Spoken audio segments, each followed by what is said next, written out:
بسم اللہ الرحمن الرحیم۔ السلام علیکم۔ عاصم بن حمزہ بیان کرتے ہیں کہ ایک جوان لڑکا مدینے میں کھڑا رو رو کر فریاد کر رہا تھا کہ اے خداوند عالم، تو ہی انصاف کرنے والا ہے، میرے اور میری ماں کے درمیان انصاف فرما۔ اتنے میں ادھر سے حضرت عمر رضی اللہ عنہ کا گزر ہوا۔ آپ نے جوان سے رونے کا سبب پوچھا۔ اس نے جواب دیا کہ میری ماں نے مجھ کو 9 ماہ پیٹ میں رکھ کر جنا اور دودھ پلایا، پال کر بڑا کیا، مگر اب وہ مجھے اپنا بیٹا ماننے سے انکار کرتی ہے۔ نہ صرف یہ بلکہ گھر سے بھی نکال دیا ہے۔ آگے بڑھنے سے پہلے آپ سے ریکویسٹ ہے، میرے چینل کو سبسکرائب کریں اور بیل نوٹیفیکیشن کو آن کر دیں تاکہ نئی آنے والی ویڈیو آپ تک پہنچ سکے۔ شکریہ۔ حضرت عمر رضی اللہ عنہ نے اس کی ماں کو بلوایا۔ عورت بما اپنے 4 بھائیوں اور اہل قبیلہ کے ساتھ حاضر خدمت ہوئی۔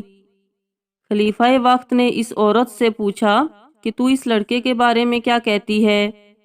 عورت نے کہا کہ اے خلیفہ، یہ لڑکا بالکل جھوٹا ہے، میں نہیں جانتی کہ یہ کون ہے، کس قبیلے سے تعلق رکھتا ہے اور کیسے مجھے ماں سمجھتا ہے، جبکہ میں ابھی تک غیر شادی شدہ ہوں۔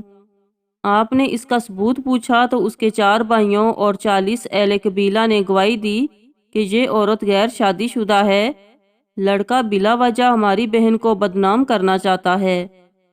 لڑکے سے جب ثبوت مانگا تو اس نے کہا کہ میرے پاس سوائے اس کے اور کوئی ثبوت نہیں کہ میں اس کا لڑکا ہوں، یہ میری ماں ہے اور میں اس کے پیٹ سے پیدا ہوا ہوں اور اس کے زیر سایہ پرورش پائی ہے۔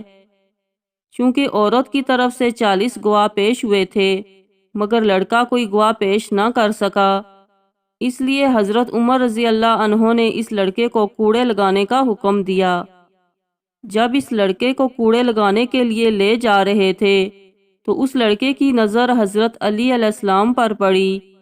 اس لڑکے نے زور زور سے چلا کر دہائی دی کہ اے رسول خدا صلی اللہ علیہ وآلہ وسلم کے بھائی، میں بہت مظلوم ہوں، میری فریاد رسی کیجئے اور میری مدد کو آئیے۔ حضرت علی علیہ السلام نے فرمایا کہ اس جوان کو حضرت عمر رضی اللہ عنہ کے پاس لے چلو۔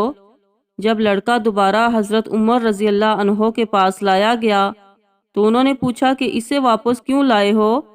لوگوں نے کہا کہ جناب علی علیہ السلام کے حکم سے واپس لائے ہیں۔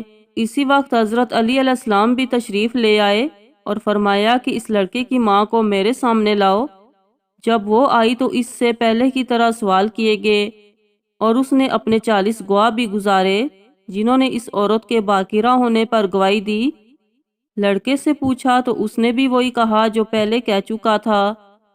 اب آپ علیہ السلام نے حضرت عمر رضی اللہ عنہ سے پوچھا کہ مجھے اجازت ہے کہ میں ان دونوں کے درمیان فیصلہ کروں کہ جو حق ہے؟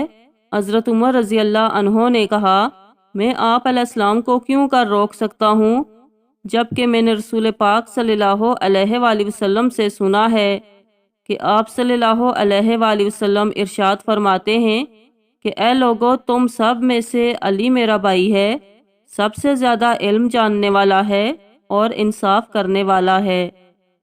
تب علی علیہ السلام نے کہا کہ میں آج تمہارے درمیان ایسا فیصلہ کروں گا جو خدا اور اس کے رسول صلی اللہ علیہ وآلہ وسلم کو پسند ہے اور جس سے وہ دونوں راضی ہوں گے۔ پھر آپ علیہ السلام نے اس عورت سے کہا کہ تیرا کوئی ولی ہے؟ اس پر چاروں بھائی آگے بڑھے۔ آپ علیہ السلام نے فرمایا کہ تم میرے فیصلے پر راضی ہو جو میں تمہاری بہن کے لیے کروں؟ انہوں نے کہا کہ ہم لوگ راضی ہیں۔ اسی طرح آپ علیہ السلام نے اس لڑکے سے معلوم کیا۔ سب کی رضامندی لے کر آپ علیہ السلام نے حاضرین سے ارشاد فرمایا، میں خدا کو گواہ کرتا ہوں اور حاضرین بھی گواہ رہیں کہ میں نے اس عورت کو بعوض 400 درہم کے اس لڑکے کے عقد میں دیا اور 400 درہم اس لڑکے کو دیے کہ اس عورت کے دامن میں ڈال دے اور اس کا ہاتھ پکڑ لے اور اپنے مکان پر لے جائے اور اس وقت سے پہلے واپس نہ آئے جب تک غسل جنابت سے فارغ نہ ہو جائے۔ جو ہی یہ فیصلہ اس عورت نے سنا تو غم سے اس کی چیخ نکل گئی۔ اور کہا کہ اے برادر رسول صلی اللہ علیہ وآلہ وسلم، کیا غضب ہو گیا کہ میں بالکل ہی جہنم کا ایندھن بن جاؤں؟ میں اقرار کرتی ہوں کہ لڑکا میرا ہے اور میں اس کی ماں ہوں۔ ایک ماں کیوں کر اپنے بیٹے کی بیوی ہو سکتی ہے؟ آپ علیہ السلام نے فرمایا، پہلے اقرار کیوں نہیں کیا؟ کہنے لگی، اے برادر رسول صلی اللہ علیہ وآلہ وسلم، میری کوئی خطا نہیں، یہ سب قصور میرے بھائیوں کا ہے، کیونکہ انہوں نے پہلے میری شادی ایک مالدار آدمی سے کی تھی جس سے لڑکا پیدا ہوا، بعد میں اس آدمی کا انتقال ہو گیا۔ جب لڑکا بڑا ہوا تو میرے بھائیوں نے میرے لڑکے کو الگ کر دیا اور مجھے خوفزدہ کر کے یہ کہلوایا کہ کہو بچہ میرا نہیں ہے، مگر میرا دل میرے بچے کے لیے تڑپتا ہے۔ یہ کہہ کر وہ اپنے بچے کا ہاتھ پکڑ کر میرا بچہ کہتے ہوئے چل پڑی۔ لوگوں نے یہ منظر دیکھا تو حیران رہ گئے۔